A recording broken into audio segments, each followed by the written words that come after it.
And thank you all for being here on this beautiful day, for taking time to get on the Zoom screen. Really appreciate it. Welcome to 440 Gallery's Artist Talk. Today we're looking at Geometric Inquiry, a solo show by Catherine Orrok. And also in the project space, we have Mind's Eye, a group show with Joanne Acey, Fred Bendheim, and David Stock. Both of these shows are up through June 2nd, and there will be a closing party on June 2nd from 4 to 6 p.m. So keep that in mind. And I always like to say it's wonderful if you can be here and see the work through this lens of the your computer screen, but if at all possible, I recommend seeing the work in person. There's just no comparison to seeing what live work. This will give us a wonderful idea of what this work is like. So let's take a look at the shows as they look installed. So this gives you an idea of what it looks like in the space, a little bit of the scale, how the pieces kind of relate to one another, being next to each other. Everything changes when you bring the work into the space and start to hang it up. I would say that is so true. Very hard to figure out ahead of time until it's there. But I have to thank our wonderful hanging committee for their expert eyes and wonderful suggestions about how it should go. Beautiful. Looks great.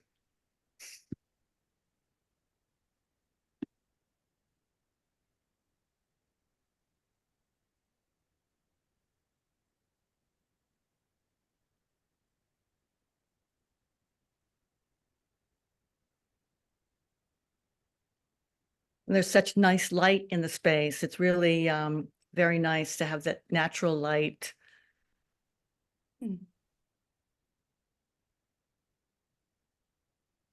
From our big, beautiful show windows.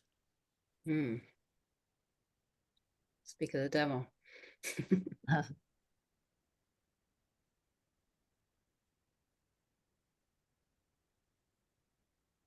you get a little glimpse of the hanging committee.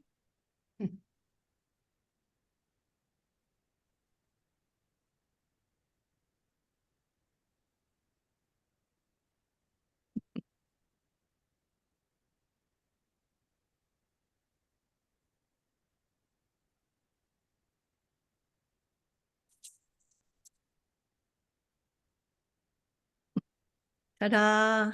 The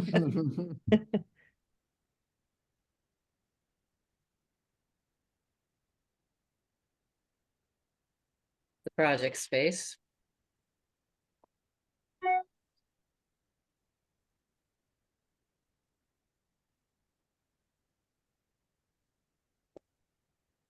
And it's always nice to see a little taste of the reception and see what it's like with the human scale to compare it to.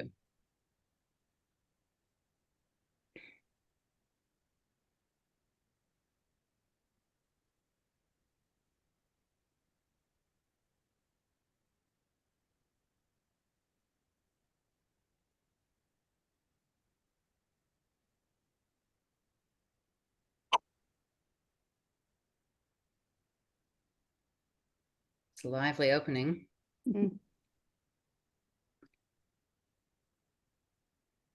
It was so fun. It was really great to have everybody there. Really fun opening.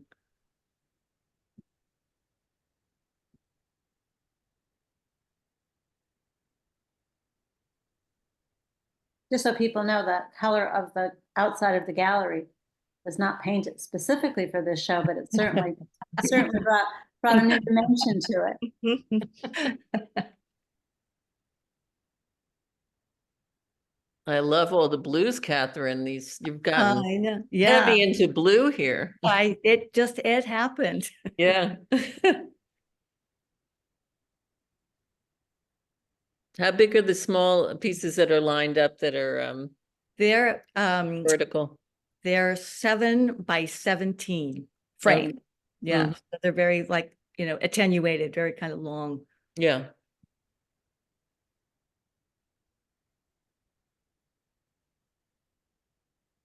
So we're going to ask questions of all of our artists here today.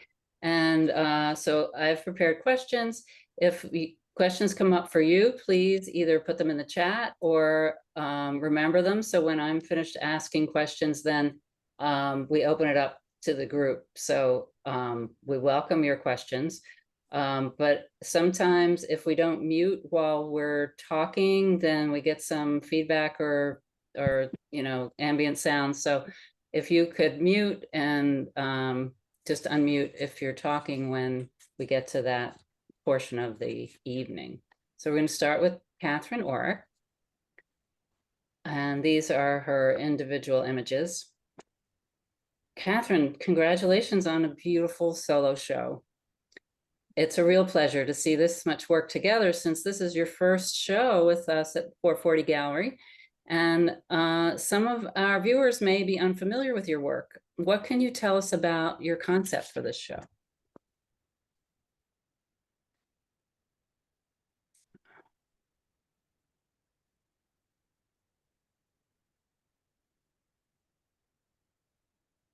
Did we lose Catherine? Am I frozen? Is someone else frozen?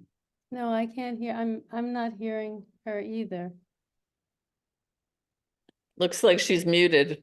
Oh, Catherine. Okay, I wasn't muted. I don't know what happened. I just lost the screen, but now I'm back. So I don't know what happened.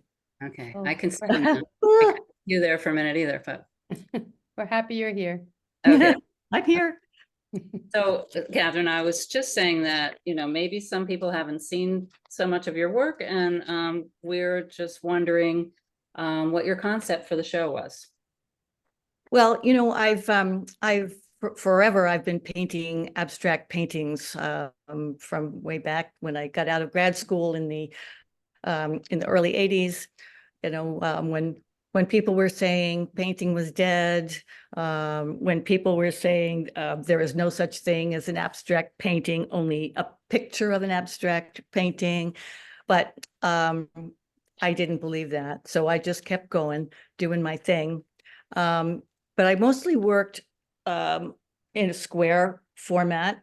It was always abstract, non-objective, not really based on, it was based on a grid. So I wasn't making it abstracted from something in life. And so the square format always felt very comfortable in aligning with the idea of the grid. But for this show, I started thinking about what happens if I start, not just go rectangle, but sort of attenuating those rectangles and make them into a form that's making its own statement. So I still love the square, but that's kind of what transpired there. Oh, thank you. I love the title, Geometric Inquiry. To me, inquiry seems like a serious word for something to which you're bringing a really playful attitude. Can you talk about your approach to geometry? Sure. I really love that you find them playful, because I think that play is just the most sincere form of exploration. And so I take that as a high compliment. It really is an exploration for me, figuring out what can I do with these forms. I am searching for different ways of looking at things, creating different kinds of spaces. And the inquiry part is about, I'm using this structure to figure it out. And I really love paint. I love color. So I want to use that structure as something that I'm going to hang the paint so to speak, so I can then really explore it. So that's the structure, that's the basis for my inquiry. Well, yeah, now I would like to talk about color. We joked in the hanging about your Picasso-esque blue period. And while Mhm. blue is used in multiple ways, I'm intrigued with your use of color in general. Can you speak to your color sensibility, historically and specifically in these pieces? Yeah, so color, I've always been attuned to color. It's important to me. But color, you study it, you realize there's many ways of looking at it. It's you can look at it in a sort of scientific way. Munsell developed his color system where it's all according to, the measure of light, and he wanted to just number everything to keep it all very, very scientific. And then you have somebody like Albers, who it's a much more sensual and sensory experience, how they work together, and that's kind of where I fall down. It's color can be have an emotional impact. They affect each other. And I think it's something that we have. It's something that we've named with all kinds of wonderful names. You think about kids. You ask a kid, how many of us will just say, "Yeah, what's your favorite color?" And kids always seem to have a favorite color, which I think is wonderful. You develop attachments to them. So when I start using color, I really don't have a big plan as to how it's going to go. You would think looking at these paintings that I just pulled out all my blue pigments and lined them up on the table, but I didn't. It's kind of intuitive, and I don't know. I couldn't exactly tell you why it ended up it being blue, but that's kind of where I went. So I guess you could say a blue period, but and it's funny because I don't associate blue with feeling down or sad or any of those kinds of things. I think it's a beautiful color was working for me in this moment. I don't know where it's going to go next. It's a color that makes good things happen with the other colors. So the reds and the pinks and the yellows, they really start to pop. So I only need to use like little bits of them and they become super important. And the other thing about blue is, I sometimes question this. We talk about blue as a color. We think of blue as a color that recedes and the warm and hot colors come forward. I remember painting instructors saying, don't make a blue, the upper right-hand corner, don't make that blue because, the eye will go running right off the canvas. I don't know if that's true.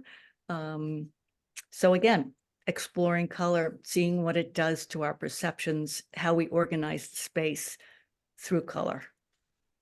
Yeah, in fact, in this piece, I noticed that about this piece, that the blue is like the central object in the composition, and it doesn't recede. Yeah, well, it's kind of what I was having fun with when I did a lot of overpainting on some of them. I started with blocks of color and then overpainted with blue. And so it gives, it doesn't do that. It doesn't recede. It really sort of almost comes forward. So I think it's interesting to play with it that way. Yeah, and by the way, when I was a kid, my favorite color was blue. So I'm very drawn to these, and I can understand the emotional connection of blue with sadness, but I wonder, but I feel it can have many different emotional connections. What emotional connection do you feel you're using here with your blue? What connection? Well, it's interesting. I read a quote by Philip Guston, who is, of course, a consummate painter, and it stuck with me because he said, "I just don't understand blue." And if you think of his paintings, I don't know that I can recall seeing any blue in it, or very rarely, but most of them you think of his pinks and grays and green, that green that he uses that pops out. So it's funny because I think if I felt that I didn't understand a color, that then I would pick it up and try and use it to try and figure it out. Mhm. Um, Comparative inquiry. so yeah, the inquiry. Yeah, exactly. Exactly. I'm not sure if I answered your question. Well, I wonder if you like discovered anything about blue in this process emotionally. Yeah, I think I did. Uh-oh, did you lose? Am I still there? You're good. You're good. Go ahead. Okay, okay, because it seems like it's coming up saying my internet connection is a little unstable, but I'm still here. Okay. Mhm. Yeah, I think I did learn something about blue and actually using different blues together and then what they do with the way they interact with each other. I like that. Well, the dark areas, the dark lines are not black, even though they appear black because of the contrast. They're actually Prussian blue. So I kind of think that what happened was I just started going down this blue hole, looking at blues, playing with blues, and um, and I don't know, I don't know if I have like a particular emotional feeling about it, but I love what it does with the space. Mhm. Thank you. That's this one particular, you could see many different blues. Mhm. Um, Finally, there's another magical element of the work, and that is its painterliness. Often we associate geometric work with hard edges and opaque color. I'm drawn to the painterly marks you use and the transparencies and blending that make up the fabric of this work. Mhm. How did you develop this unique way of working? Well, talking about the grid as the basic structure, it's really the thing that holds up that I could hang the paint on, because I love what paint does. I love that how it responds to the touch, what it communicates through the a painterly line or brush strokes, and I never wanted the grid to be so rigid. I wanted it to have a personality and to bend things a little bit. It really is a structure to use for the paint that um, I the idea of of painting and then painting over painting, that's the transparencies coming through. It shows. I also want to show part of what the process is like, so that's part of where that comes from also.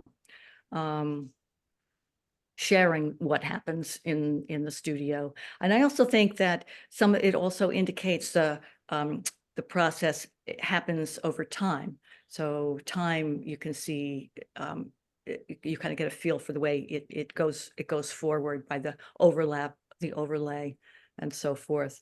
So yeah, I want my grids to have personality. Well, well done. You've succeeded. Thank you, Catherine. Beautiful work. Thanks for sharing your thoughts with us. Oh, you're quite welcome. Thank you, Karen. And now we're going to move on to the project space.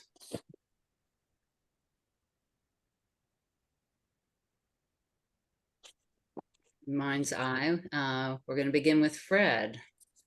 Take a look at Fred's work. Newly framed.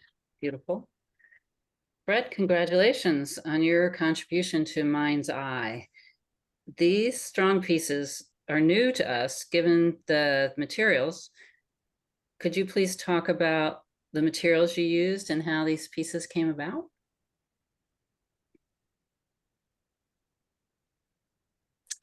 You are muted still, Fred. Can you hear me now? Yeah. Yes. Okay, thank you, Karen. They are made from acrylic and earth on cardboard. And actually the earth is embedded in modeling paste as well. But it's all that's part of acrylic mediums. So that's, yeah, and then they're framed in wood. So the earth went on first, dried, and then color. Yeah, that's right. I put earth on with the modeling paste first. Well, actually, first I cut out the shapes, and then yeah, after that I put the earth on. Yeah, yes, mix it in. Oops. And did you, Yes, the background is, Oh, sorry. Joanne, you're up already. we have more questions for Fred, so Yeah, I no, thought that- sorry. I'm just having some technical difficulties at the it's moment. okay. I know sometimes those PowerPoints are stubborn. Yeah. Did you say the background is cardboard or wood? The background is cardboard and the frames are wood.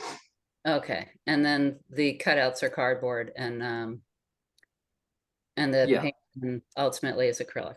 Okay. Yeah, that's right. Yeah. I'm gonna, excuse me, I'm gonna go out and come back because I'm having a problem with this share. So you'll have Okay. to excuse me for one moment. Let's see. Oh boy. The one that we're looking at was called Earth and Sky. Just for reference as a title. Double meaning for earth, Yeah, Earth and Sky. the earth, Okay. the material and earth. And do they all have earth, all three, as part of the materials? I believe yeah, they do. They all have some earth. Yeah, the first one not as much, but it's got some.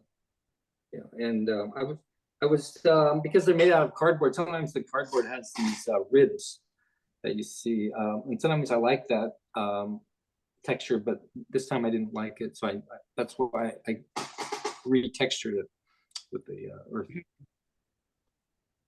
Okay, let's see. Sorry about this. We're So almost good to go. Here we go. Okay. Sorry, Fred. No problem. Okay. And play. Good. Okay. Back to normal. thank you, Susan. So some of you who are familiar with Fred's work, his craftsmanship is always amazing. And so we don't always feel the hand. But because, Fred, that we feel the hand in these so much more than some of the other pieces, it gives them a spontaneous feel. I wonder how your approach is different here, and if that was your intention to be more spontaneous. Yeah, so I started right in on I just drew on the cardboard and then cut it out instead of doing. Usually I'll do a preparatory drawings for pieces, and this time I just drew right on the cardboard, so working more spontaneously. Yeah, and then I was interested in making. I would often know like one shape that I was interested in, and then I would try to make other shapes that would counter that shape, and then keep on making each shape having a different quality from all the other shapes that have come before. So they each have a separate identities in the shapes, and then and then placing them in the space of the rectangle, so that the negative spaces were as important as the positive shapes that are cut out. Yeah, absolutely. And that's it's almost a game to look at them, and it's very playful and fun. Mm. And, you know, trying to like decide if all the pieces have a negative, and and so you're really involved in looking while you do that, and then you start to see all the other things going on with the subtle shifts of color and the places that there's depth and the places where it comes forward. They're really fun. Well, thank you. So I find the texture in this work really exciting, and I wonder if this is pointing in a new direction for you. Does this work inform your next steps? You know, I never know how to answer that because I don't plan ahead. You know, I just go into the studio and say, oh, I think I'll do that today. And so I don't know really how to answer that. Well, do you think this series is finished? Because there's 3 very similar approaches. Yeah, well, I have a few more here in the studio from the series, and I may do some more. I really don't know. I have to see. Oh, that's pretty exciting. I mean, Sarah's always giving me telling me what to do next, but I don't usually listen to her. So See, that's good. that's how it works. Yeah. So could you tell us about the titles here? Because Yeah, well, they're all have titles of the elements. So this is just Earth. That one is Earth, and you can see it's got the kind of Earth colors and kind of references to plants with the green and seeds and things. And then the other ones are that one's Earth, Sky, and Water. And then the third one I think I told you that's Earth and Sky. Right. Thank you, Fred. Sure. Thank you. And now we're going to move on to Joanne Acey. Let's take a look at Joanne's work. So, Joanne, congrats on your inclusion in Mind's Eye. I love this title for the show, and especially for your work. The work gives me a sense of place, like it might, like if I think of a place and I'm like seeing it in my mind's eye, I feel like it has this kind of quality. Do these places have, do these pieces have a particular place in mind? Yes, they do. For several years now, I've been working either from real places or imagined or remembered the way I remember a place. So these are part of a series called The Journey Home. And I think of them as memories or pictures of the landscape of central New York, where I grew up. I grew up in the valley of the Mohawk Valley. So I think these represent my feelings and my emotional attachment to that area. Thank you. So let's talk about palette next. Your colors are always so fresh and clear. And here I'm noticing that something about this palette feels nostalgic to me, like these works hold memories, just like you were talking about. Did you alter the palette for that kind of nostalgic reason? And what are you looking for in general with your use of color? I think that some of my earlier work, both in pastel or paint, used these colors. And I think over the years, things change. I think the way I approach my work is kind of cyclical. I mean, a lot of these are based on nature. And I think that that same kind of cycle happens in my work. I don't necessarily know when I go into the studio that it's going to take this form in terms of color. But I think what I was really looking for, and I'm still working on the series, is a sense of beauty and a sense of joy. For me to go into the studio and close the door and forget all of the sadness, doing this kind of work kind of rejuvenates me. So I think that the palette itself is about that. I think it's about finding those colors in nature and flowers and trees and rivers and streams is sort of where I'd like to go with this. On the other hand, I think finding a new medium, that flash that I keep talking about, Janet, thank you again. I think that the color, these paints, the color that these paints allow you to create, they're beautiful in their own jars, but once you start mixing them, you just get such a variation and such a clean, crisp color.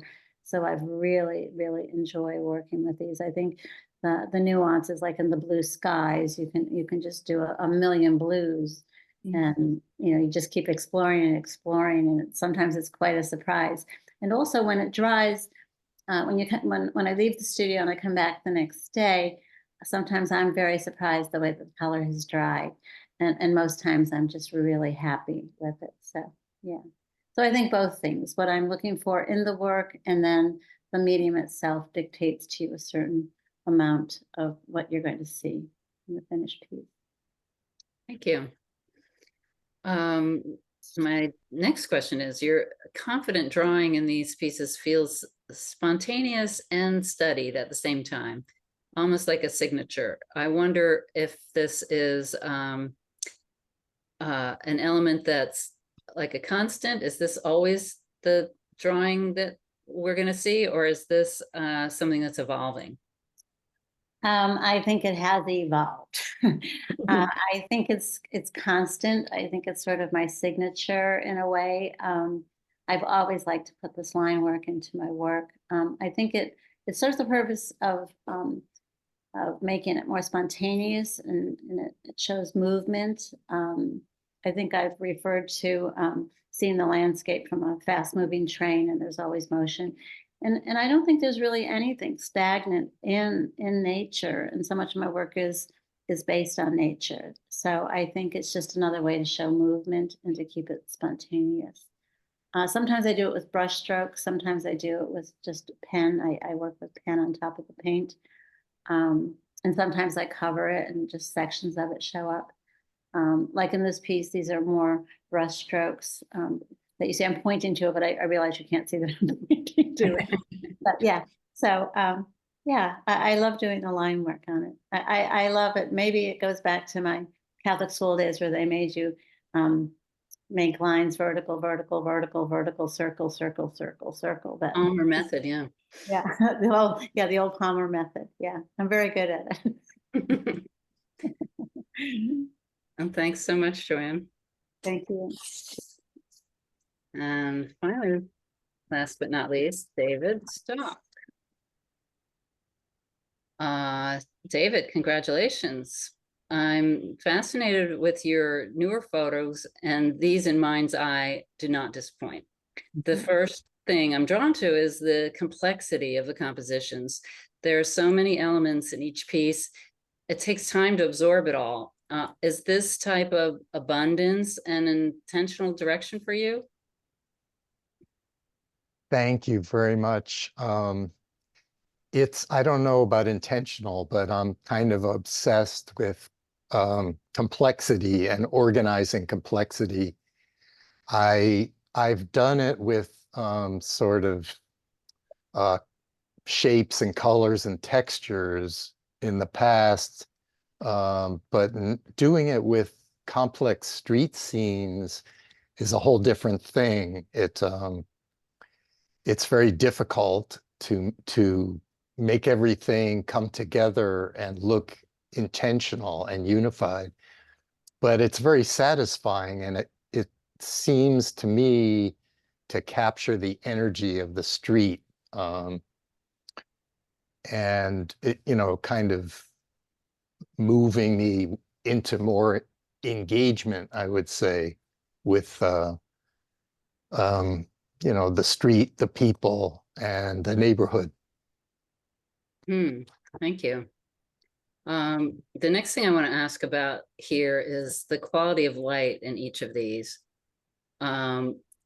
So I noticed that, like, the really crisp lines, and some places deep shadows, some places super shiny objects. And I'm mesmerized by the reflections on the car in the piece called 82nd Street Fruit Stand. That would be, yeah, this one. I thought the hyper clarity was due to shooting in the bright sun, but then if we go back to the on Roosevelt, it seems to be lit from within and without. So how is this this quality of light achieved?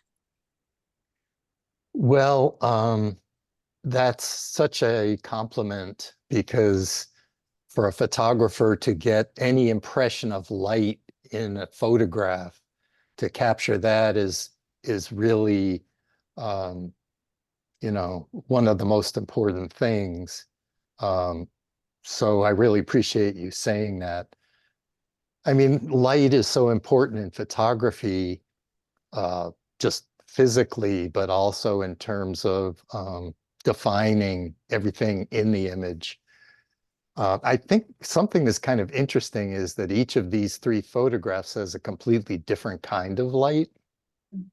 Like the one that's on the screen now is lit from within, and you're sort of in darkness looking at this glowing light, this artificial light.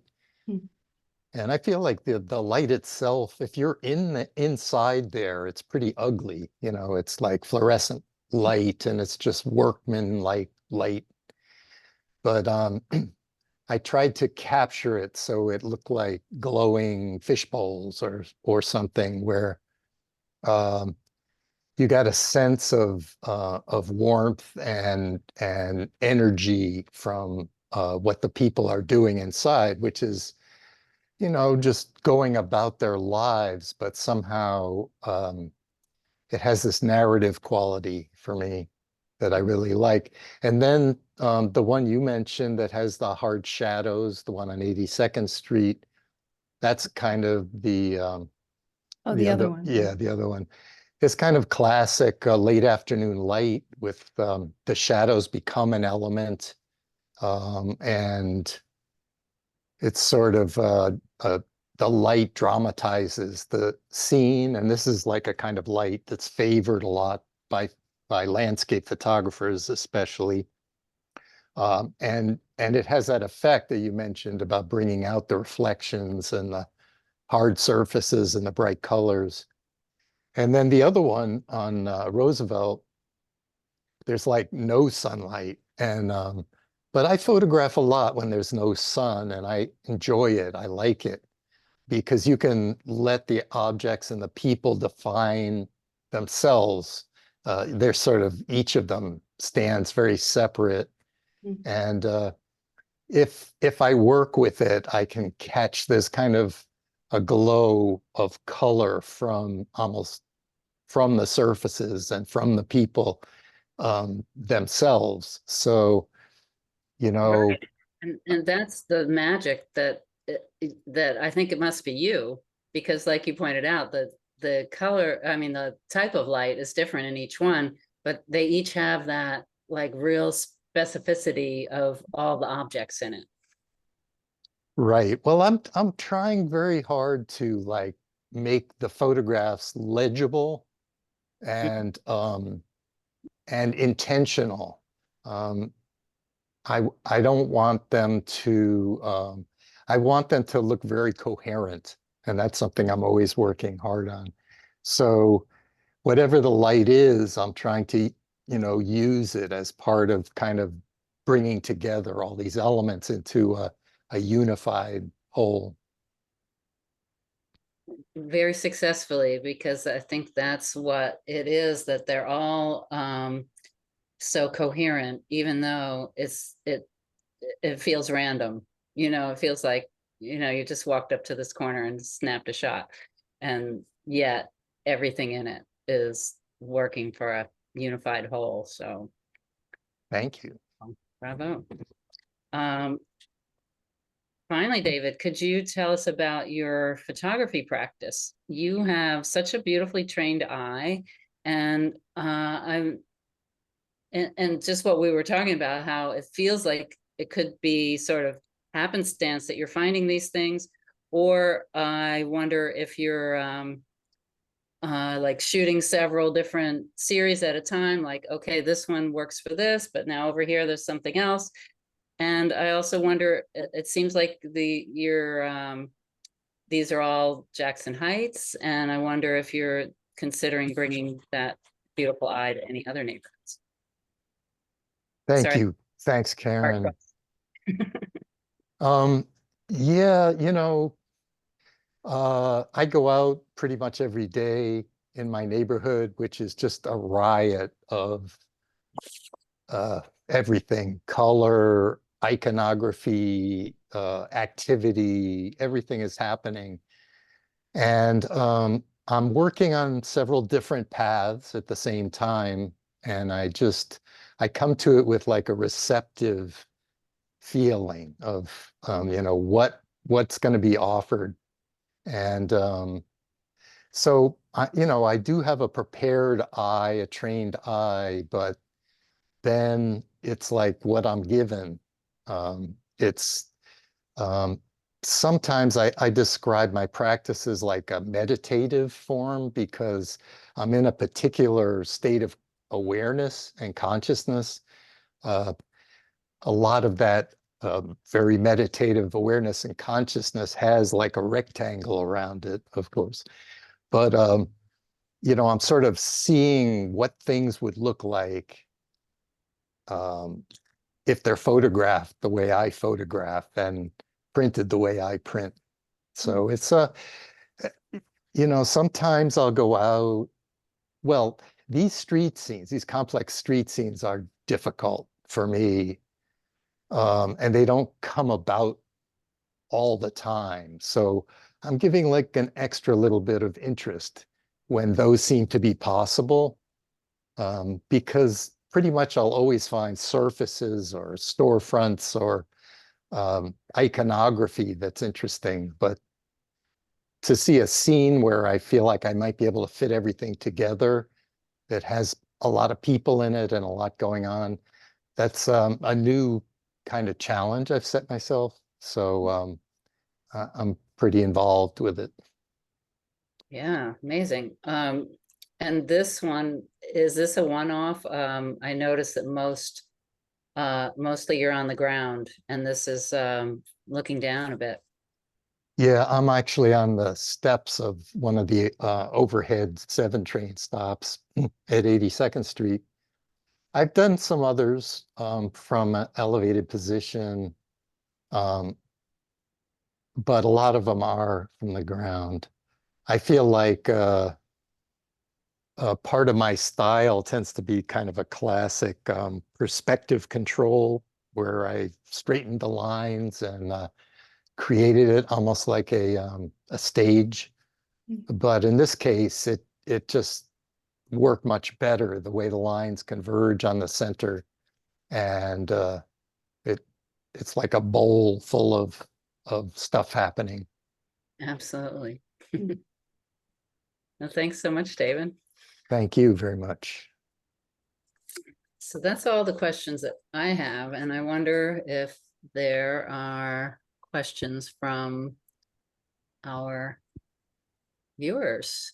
So in the chat, we have great to be here.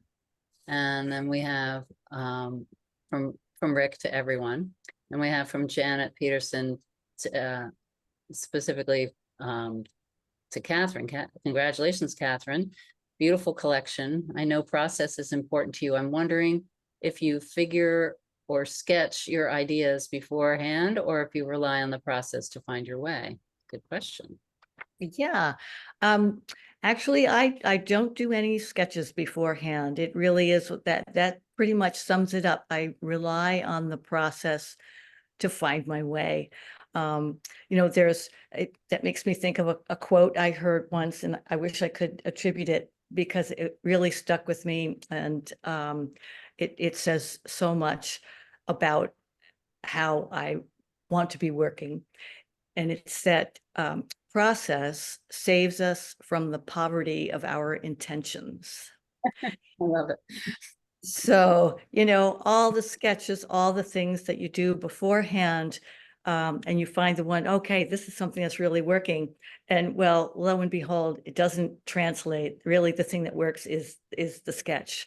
You know, so many times I go to see shows at a museum, and the preparatory sketches interest me more because there's so much more energy in them, and they're not belabored, and so that's my hope, that's what's going to happen for me in my process, that it you know will look fresh and not too static, and yeah.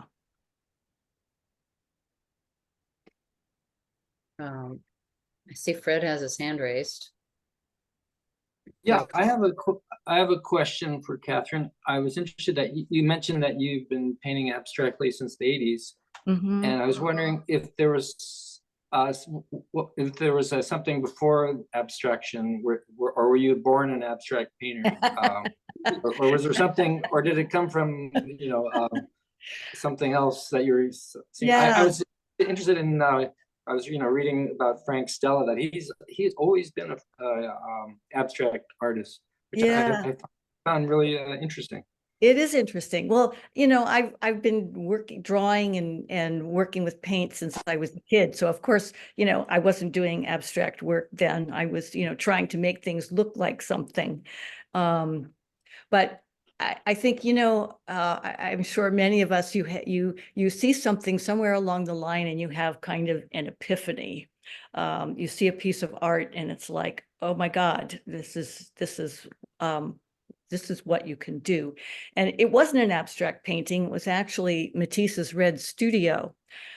But I was so floored by what he did with the space, and that you could make something do that. That's kind of really what I'm always exploring, is how we're perceiving the space that's presented in front of us. So, and I find that it's the easiest for me to you know, eliminate objects that you would refer to, and just basically use a simplified form of you know, a warped grid to try and figure those things out. What does the color do? What happens if you put, you know, lines here and there, overlays of colors and transparencies.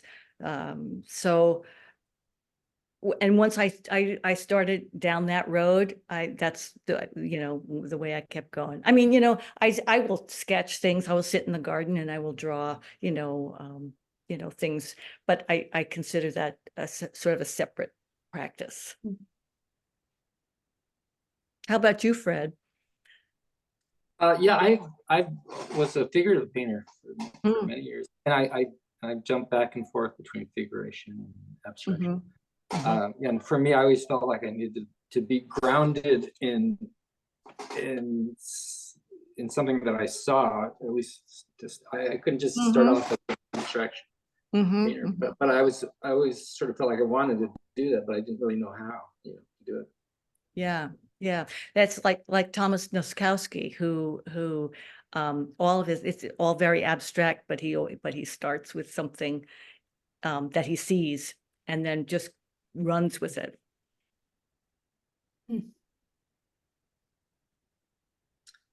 Hi, Ellen. Yeah. What's that? I saw Ellen's hand. Yeah, Oh, this is a question for David. David, I've seen so many of your photos and love them, and have and I live with some of them. These felt very different to me. You know, I've seen your street scenes before. There was something otherworldly about them. You know, I had to double check that they were, you know, that they hadn't been like created in outer space or something. And I'm not quite sure, because I don't have the vocabulary for photography. I'm not sure. Can you help me understand what it is that makes these look different? Is it the complexity, and that then bringing out so much of the vibrancy throughout the entire photo is what makes it feel unreal in some way? It's almost like remember this super realism painting that people, there was a period where that hyper realism. I'm just very confused. So I don't know if you can help. I'm not sure I can. I think, what you're describing is something I aspire to. So I'm really glad that it hits you that way. Yes. But I don't know if I don't feel like I'm doing something new. Maybe I'm just doing it a little better, or maybe it has something to do with including more people in these Yeah. photographs that adds a dimension or makes it more unexpected for it to have those qualities. That's all I can think of. Maybe other people have an idea.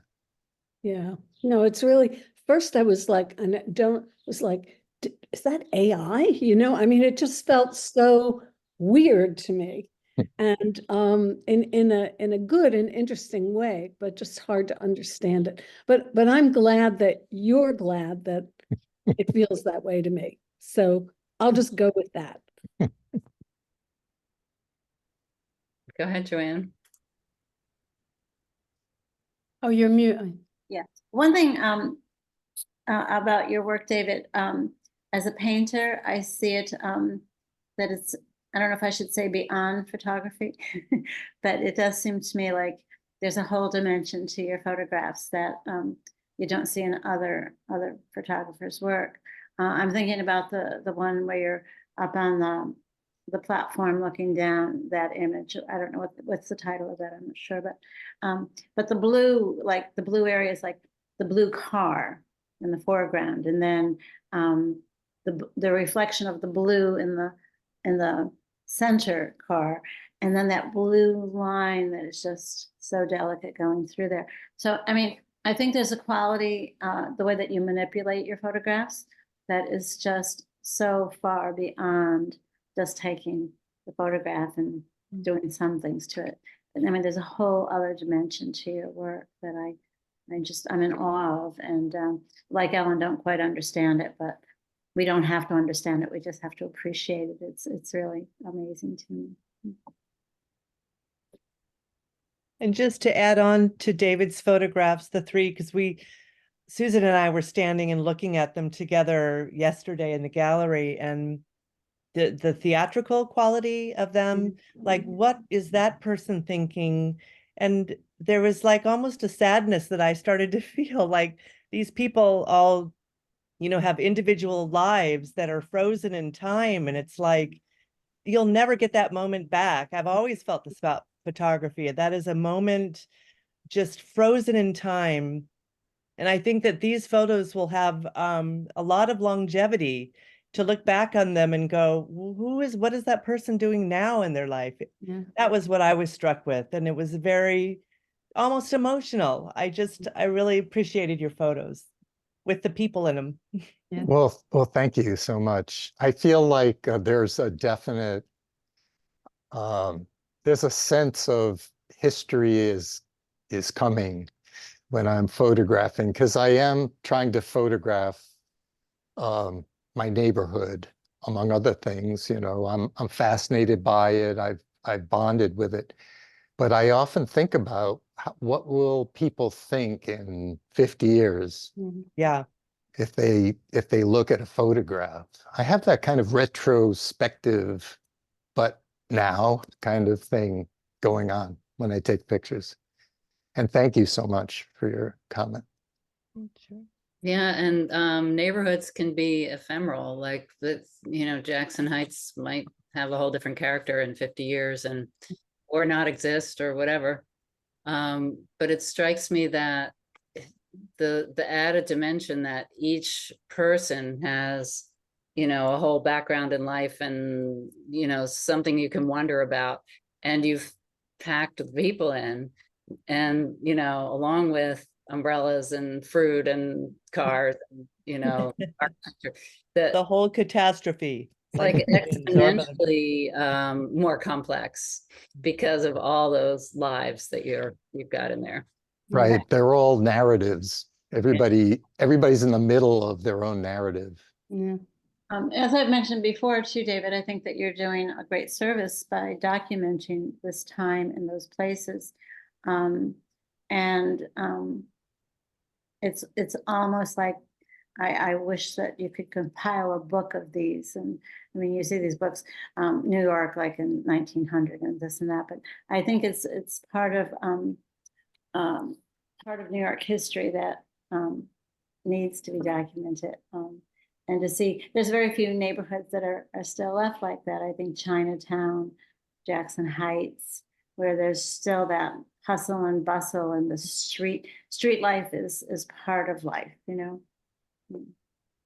Well, thanks. And I'm kind of working on, I mean, I'd like to bring these things together at some point. Yeah. Awesome. I want a signed copy, please. I just wanted to also say that the entire show, both shows, are really wonderful. And Catherine knows, you know, how I feel about her work. I kind of worship her right now. I run after her like a little puppy, wanting to learn more about color. But Fred, just so wonderful to see your hand back in things. I mean, I love the you know, the craftsmanship of some of those very, very smooth pieces. But this is great. This reminds me of your sculpture that I love so much, you know, the wooden sculpture, you know, again, these iconic shapes, and just the sense of your hand having literally carved them, you know, I mean, they are three-dimensional in that sense, or at least a slight relief. So I really love those pieces, and I'd be interested to see where they go next. And Joanne, you know, I mean, not to leave you out of this at all, but it's a great show. And I really think if you haven't been in to see it, go see it. It's really terrific. Yeah. I agree. Thank you. Thanks so much, Ellen. Yeah. Go ahead, David.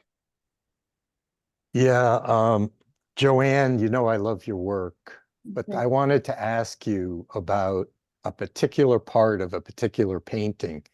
Unfortunately, I don't know the name of it, but there's in the foreground, I call it foreground because it's very landscapey to me.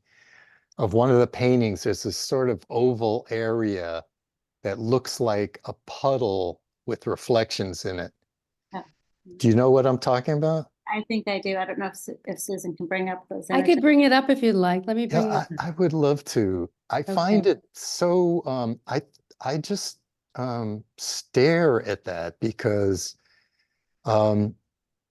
somehow it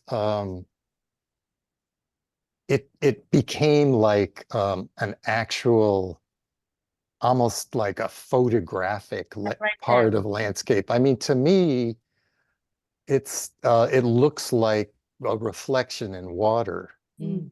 And it sort of breaks with the rest of the painting in that respect because it's not soft, and it has that reflective quality. So I really admire that, and for me, it make the painting really come alive. And I wonder if you have any thoughts about that. Yeah, actually, the title of this piece is called The Lake. And and I do think that through the process, you know, you're painting, you're over painting, you're painting on top of other color. And I think what I was trying to represent there, or to convey, was that it was water, and it could have been a wave, you know, when a wave is coming in and it turns white. And so I think that was part of the, probably there was much more of a water sense under there. And this is what I kept. Yeah. I think sometimes what you paint out and what you let come through is really important in painting. And knowing when to paint something out and when to leave it is sort of part of the process. Thank you. I don't know if that answered your question. Yeah, I just think it's really cool. I think it's like, it's a visually compelling Mhm. and very interesting. Thank you.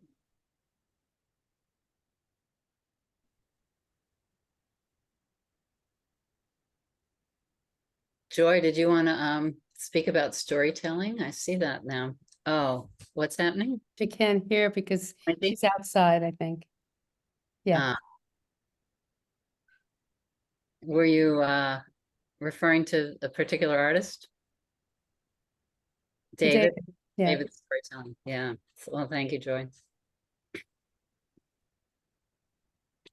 I was gallery sitting yesterday and I felt like I didn't have enough time to look at everything. I mean, it really both of the shows Yeah. just felt like I needed to spend a lot of time with each piece. It's just two very, very compelling shows. So I'm really excited to see the two of them together. Thank you so much, Susan.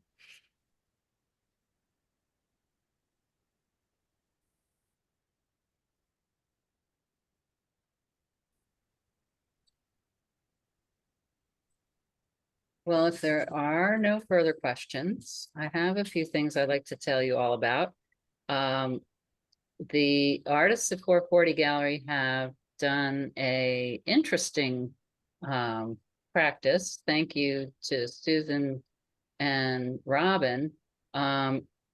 We've created collaborations and we're having a show at 280 Nevins Street on June 1st and June 2nd. It's called Hand in Hand. And on Saturday, you can come from 12 to 6. On Sunday, we're going to be open from noon to 4, but you can also come to the closing party from 2 to 4. And that's a little bit shortened hours to accommodate the 4 to 6 closing party for the shows that are up now. So you can plan your day and make it to both. And then I also have to mention our next show in the gallery is Berlin in Brooklyn. So we have a sister gallery, EP Contemporary in Berlin, and artists from EP are showing at 440 from June 6th to July 7th. And then we're going to be in Berlin showing at EP Contemporary. The exact dates are out of my head. Ellen, do you have the exact dates? Close. I think it's July 19th, 19th. July 19th to August 17th. So you have time to make your reservations for Berlin, just saying. It's going to be a great show. And then also coming up in July here at 440, in case you don't come to Berlin, you can come see Artistic Muscles, our theme show, curated by Christina Massey, and that's going to be up July 11th through August 2nd. And let's see. Oh, the Berlin reception is Saturday, the 8th of June, and the talk is going to be on Saturday, June 15th. And that's going to be at 2 o'clock in the gallery. So a fun in-person talk that I hope you can make it to. And I think that's all the announcements, unless anybody else has an announcement. Thank you all for being here and have a beautiful rest of your Sunday. Thank you for Thank you. Karen, And Susan and all the artists. Great. thank you. Bye. Bye-bye. Bye-bye. Bye-bye.